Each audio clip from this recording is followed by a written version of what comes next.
Okay, welcome to the HubFizz EcoBiz show, where you can get ideas to grow your business and make it greener. And I'm so excited today to be joined by Matti from Goodery, and we're talking about soil, climate, and local food economy. So welcome, Matti. Great to have you on the show. Yeah, happy Tuesday. Thanks for having me. Excellent. So Goodery are an organic local grocery delivery company. They started up in Norwich in response to the needs of the local community when the first lockdown started in 2020. So launching straight into the questions, I know you're one of the co-founders, and your expertise is soil, climate, and local food economy. Can you tell us a bit more about why this is so important in current times? Yeah, well, I just think it's such an exciting time to be working with people and working with the climate to improve our health and its health. And I think, we've come from a point of realizing the problem that, the supermarket model for feeding humanity is fundamentally unsustainable. And so, we put our heads together and we thought, well, what can we do locally? Who can we work with locally to change that, to strengthen the local food cycle that we have here? So yeah, it's very exciting. Oh, excellent. And you started in a response to sort of needs from the local community during lockdown.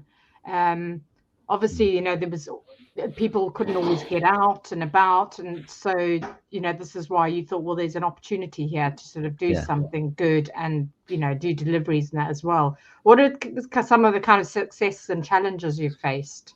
Yeah, well, I think anyone who's been working in the last 2 years will tell you how crazy it's been.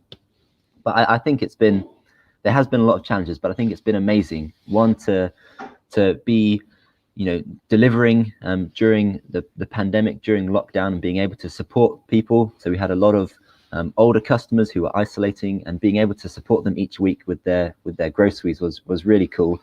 And yeah, there has been some various challenges in terms of logistics and starting in the pandemic was quite interesting. But I think just the encouragement that we've received from our friends and family and the community here in Norwich, which is so good at supporting local businesses, has been really good. Oh, fantastic. And I know you're working with local farmers and businesses and consumers, and your whole model as well is really focused on that kind of zero emissions, little waste as possible. What are some of the things you're doing as a business to decrease emissions and reduce waste? Yeah, great question. I think at the beginning we were planting a tree for every order that was placed. So that was a great thing to do, and we've got a few forests in Scotland and overseas where every person who placed an order, we'd plant a tree for them, and that's something we do. But also starting this new year, we're going to start growing organically on some land in Norfolk, which is very exciting. So that's looking at soil sequestration, looking at drawing carbon into the ground. All these small practices can play a huge role in reducing waste, reducing emissions, and improving our health and the health of our climate.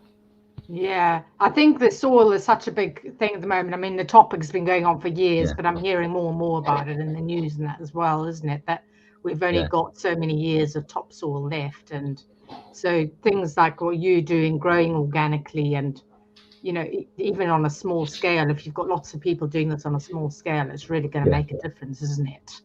Yeah, and I think there's a really cool kind of part of how not all of us can grow organically. We've got families, we've got other jobs, but I think as a community we can cultivate spaces that we can all buy into, and so we're exploring about how the opportunity we've got to grow, how we can bring more people into that, so that they can play their role in reducing their emissions, reducing their carbon, because I think when we do it as a community, then we can make huge change to our local environment. I think one of the ideas, and I've seen this around other places that I love, is people all growing in their own gardens and then all kind of sharing produce amongst each other, isn't it? And I'd love to see that really blossom. Yeah, you guys have also got electric vehicles as well, haven't you? That's kind of a big thing that you've invested in. Yeah, so right at the beginning we were like, if we're going to do this, we want to do it right, and so we got 2 EV vans, which is cool. So you might see them going around the city or around Norfolk. Norfolk isn't isn't quite up to speed with charges and things like that. So often our drivers might get stuck out in Thetford or Diss, but on those small country roads, but they always find their way home. So yeah, that's really good fun that we have those. Yeah, excellent. And you've got a warehouse where you are there. I can sort of see in the background. So you got that quite soon, didn't you? So sort of set up and got that. Yeah. Yeah, I think any startup is on quite an acceleration, moves quite fast, and we had some amazing help from some great people who were able to come alongside us and to help us set up and kind of stand on our own 2 feet. And so it is very exciting, and yeah, very excited for what's to come this year and our plans for the future.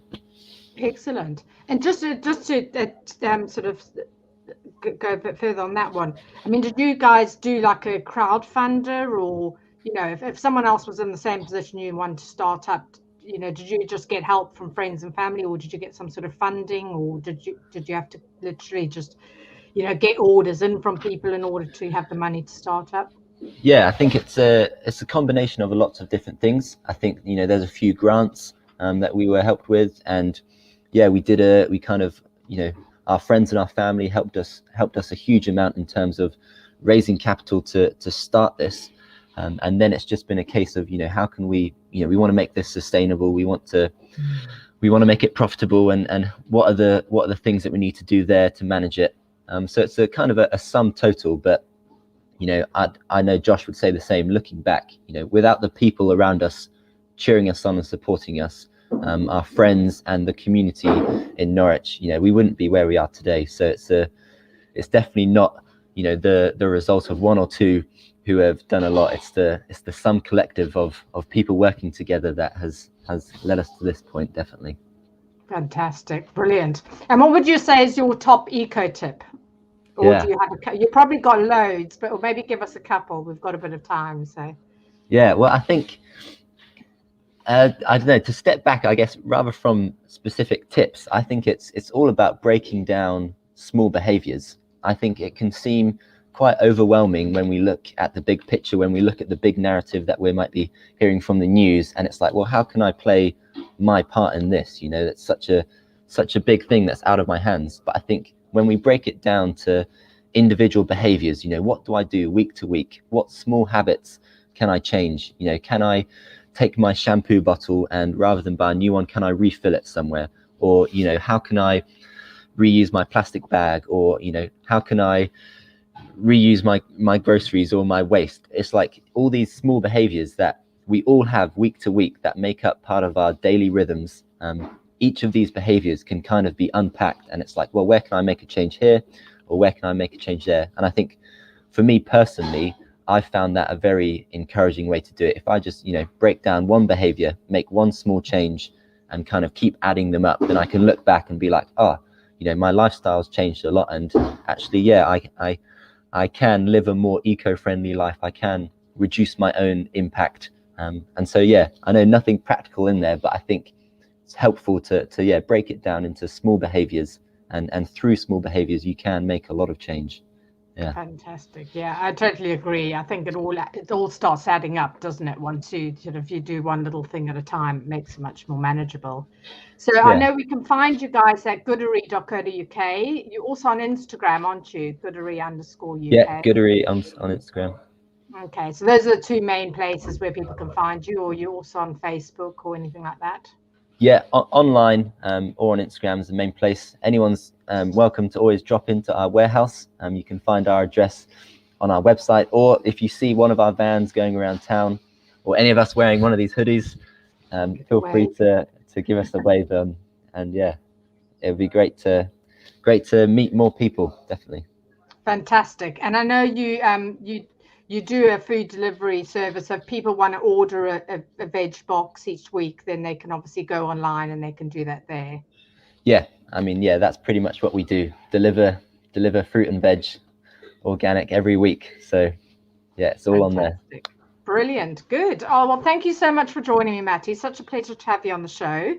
And to all our viewers who are watching, if you're watching the replay as well, bring your questions. We are on YouTube. Subscribe to the channel and let us know if you've got anything that you want to find out more about. But otherwise, yeah, do follow Goodery on their main channels, and you can find them online at goodery.co.uk. Thanks for watching, and we'll see you next week.